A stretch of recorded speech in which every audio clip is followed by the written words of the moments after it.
everybody, it's your girl Taro. If you are new to the channel, welcome to the Hug Army. We are glad to have you. If you want to see more Diaries of the Apocalypse, hit that like button, comment, and subscribe because that means a whole lot to me and you'll get to see more of this awesome content. But without holding us up, Diaries of the Apocalypse, Chapter 4, Sanford, Huffington III. Just look at everything I'll show ya. And now I'm ready, I'ma blow up. Yeah. My name is Sanford. I was born well off in the nicer side of Louisville.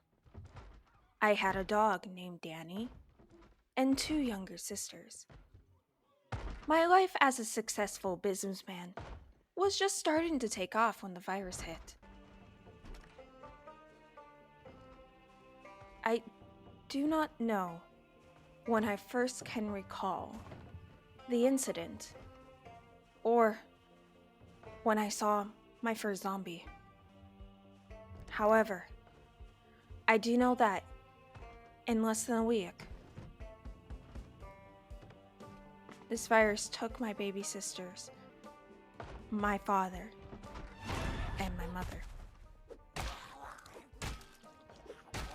It has been 2 months now since the virus swept this land like ravenous dogs, consuming everything and everyone in its path.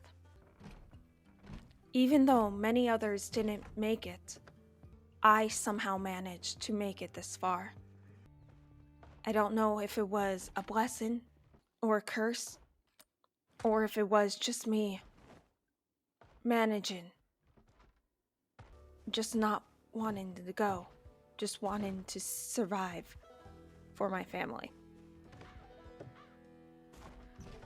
I guess those Boy Scout lessons did pay off for me, even though at the time I thought they were useless and I just wanted to go out with my friends. Now, I'm grateful my father pushed me into it. If it wasn't for that, I probably wouldn't have made it this far. I have been squatting in houses around the Louisville area.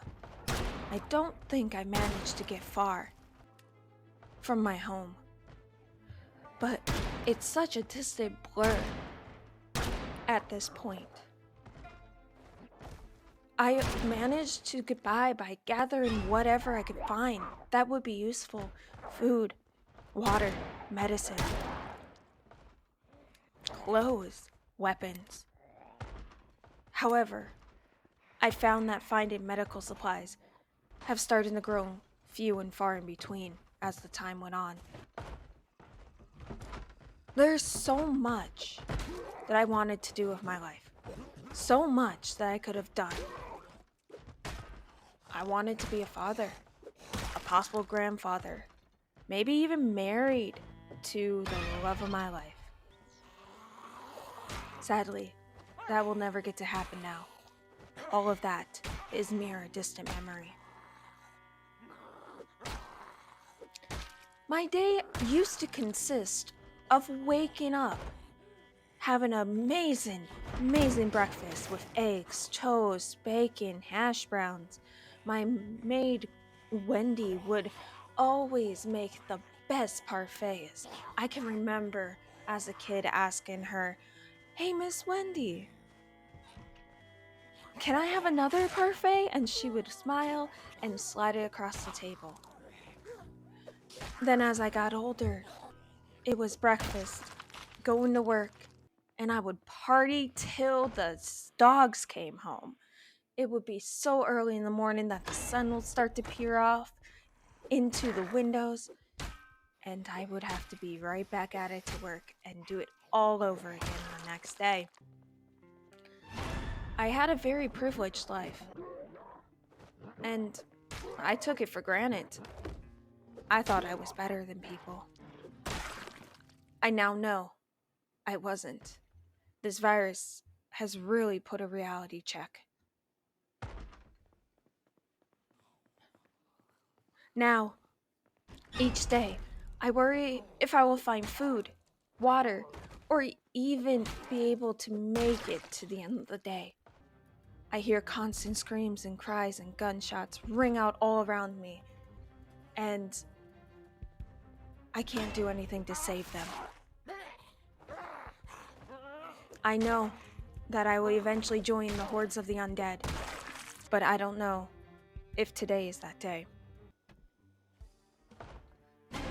I do not know how far I have traveled, or if I have any goals in the end of all this. I cannot be the only one left, for sure, in this world. I can't. There has to be more. There has to be others. So, I am going to do my best to make sure that I will find civilization again. I will find it, or I will die trying, just like many others before me.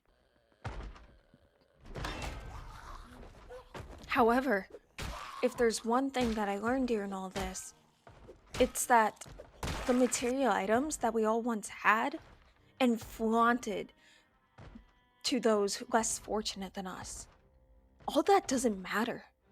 None of that ever mattered. Those worries that I once had, they seem so stupid now. They seem pointless.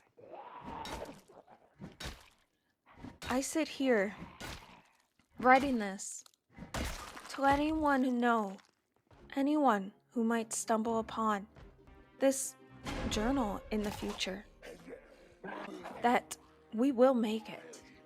I know we will. There's something in my heart that screams, we will.